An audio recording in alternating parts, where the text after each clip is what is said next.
एक पिता के दो पुत्र थे। एक बहुत मेहनती था। उसने व्यापार को बढ़ाते बढ़ाते बहुत उन्नति की तथा वह आर्थिक दृष्टि से संपन्न होकर आनंद का जीवन बिताने लगा। उसके पास अच्छा जीवन बिताने के लिए सभी वस्तुएं, सभी ऐशो आराम मौजूद थे। दूसरे को व्यापार में घाटा हो गया तथा उसके परिवार को 2 समय का भोजन जुटाने में भी कठिनाई आने लगी। इस कारण उसका ईश्वर के प्रति विश्वास डगमगाने लगा। एक दिन वह गंगा घाट पर स्थित एक संत के आश्रम में गया। संत जी को प्रणाम करने के बाद उसने कहा, महाराज, मैं तो इस परिणाम पर पहुंचा हूं कि ईश्वर केवल कल्पना है।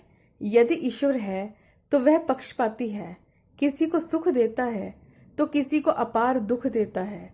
संत ने उसकी सारी बातें बड़े ध्यान से सुनी। संत उसे अपने बागीचे में ले गए, जहां एक ही खेत में गन्ना, चिरैता, चमेली के फूल और गुलाब के पौधे लगे हुए थे। संत ने उसे समझाया, भैया, एक ही जमीन पर एक और मीठा गन्ना है तो दूसरे कड़वा चिरैता के पत्ते लगे हैं। चमेली का पौधा सुगंध बिखेरता है तो गुलाब के कांटे हमें डराते हैं। इस भिन्नता के लिए इन्हें पैदा करने वाली जमीन दोषी नहीं है।